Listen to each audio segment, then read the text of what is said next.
سوال یہ ہے کہ اگر آج نواز شریف صاحب سچے ثابت ہو رہے ہیں یا جو ان کے وکیل بقول ان کے وکیل کے جو بھی ہو رہا ہے اور نیب جو رویہ اختیار کر رہا ہے، تو اس کا مطلب ہے اگر وہ تب ٹھیک تھے تو کوئی اور غلط تھا. کون تھا وہ؟ نہیں، کوئی غلط نہیں تھا، بدنیتی تھی اور نااہلی تھی. دیکھیں بات یہ ہے کہ الزام یہ لگایا گیا کہ یہ آج سے کوئی 5 سال پہلے 23 دسمبر 2018 کو فیصلہ آیا تھا. بڑی ڈیٹیلڈ ججمنٹ ہے، 100 صفحے سے زیادہ کی، جج ارشد ملک کی. اور اس میں جو نیب کا آرڈیننس 99 کا ہے، اس کی سیکشن 9A(V) کے تحت یہ کیس چلا تھا، فرد جرم عائد ہوئی تھی.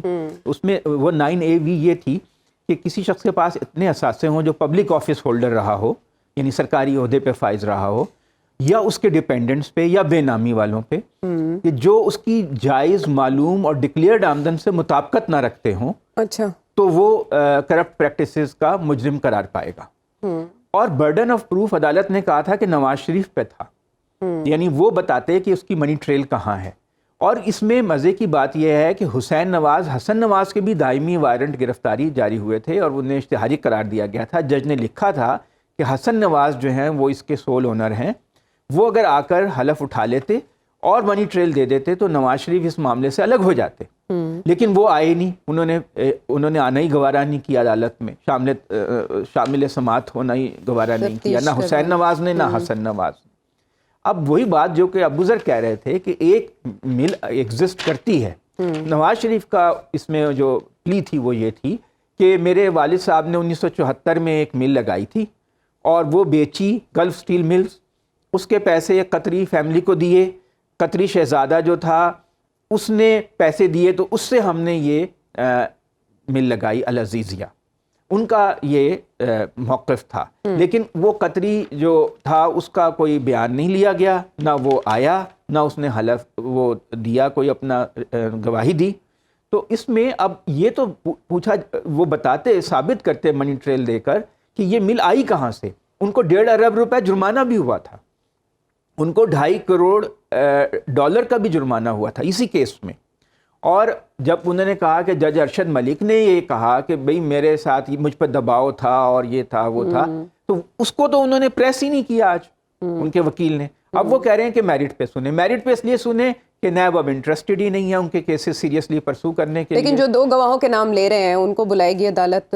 واجد ضیاء صاحب آئیں گے، وہ اس وقت جو JIT کے سربراہ تھے. محبوب عالم صاحب آئیں گے جو دیکھ پروسیکیوٹ کر رہے تھے. جی آئیں گے، اب دیکھیں گے وہ کیا کہتے ہیں. لیکن یہ کہ نواز شریف تو منی ٹریل نہیں دے سکے نا. قانون تو یہ کہتا ہے کہ وہ خود منی ٹریل دیتے، کہ وہ بتاتے کہ میری یہ آمدن تھی، اس سے مطابقت رکھتے ہیں یہ میرے اثاثے. اور جو اس میں جج نے لکھا تھا کہ ان کی جو العزیزیہ اسٹیل مل قائم کرنے کے لیے جو رقم خرچ ہوئی وہ ان کی معلوم اور ڈکلیئرڈ آمدن سے بہت زیادہ تھی. لیکن ان کے وکیلوں کا کہنا ہے کہ وہ اس کا کوئی تعلق نہیں ہے نواز شریف صاحب کا اپنے بیٹے کے ان تمام مطلب ان کے بیٹے سے ان کا کوئی تعلق نہیں ہے. 2005 میں وہ پبلک آفس ہولڈر بھی. جی ابو ذر کی ایک چیز اس میں میں آپ کو بتاؤں، یہ سپریم کورٹ میں ہیئرنگ ہو رہی تھی نا، جو عدنان بھائی بات کر رہے ہیں، جب العزیزیہ ذکر آیا تھا تو پوچھا گیا تھا کہ یہ اس زمانے میں پیسے گئے کیسے تھے سعودی عربیہ. تو ان کے فیئرز جو تھے ان کے پاس کوئی جواب نہیں تھا، تو وہ پھر مذاق میں عظمت سعید صاحب نے کو کہا تھا کہ اب اونٹوں پہ لے کے گئے تھے پیسے آپ کے. مطلب اس حد سچویشن کریٹ ہو چکی تھی، کوئی جواب نہیں تھا کہ اس کے پیسے کہاں سے آئے. ٹھیک ہے. اب مسئلہ تو یہ ہے نا کہ نیب کا چیئرمین بدلتا ہے، نیب کا رویہ بدل جاتا ہے. حکومت کا آپ دیکھیں شہزاد سلیم صاحب کا بھی سارا جتنا بھی پورا سیٹ اپ ہے وہ بدل گیا ہے. وہاں پہ سارے افسران تبدیل ہو گئے ہیں، اوپر تبدیلیاں آ گئی ہیں. اب ان کا رویہ ہی تبدیل ہو گیا ہے. پہلے وہ ان سے برا کوئی نہیں تھا، وہ ویلن تھے، آج وہ ہیرو ہیں. یہ ہم ڈفرینٹ جو موڑ ہیں پاکستانی سیاست کے ان پہ گفتگو کر رہے ہیں، لیکن عدالتی محاذ سے بھٹو ریفرنس اور آج کا cipher case, and if we see all the ground جو گراؤنڈ پہ ہے، کیا انالیسز ہے آپ کا کہ کدھر لے کے جائے گا معاملات؟ دیکھیں یہ تو لگ رہا ہے کہ سپریم کورٹ جو کرنٹ ایشوز ہیں، ایک عام تاثر یہ ہے کہ اس پہ کوئی زیادہ مستعدی نہیں دکھا رہی اور ماضی کے مردے اکھیڑ رہی ہے.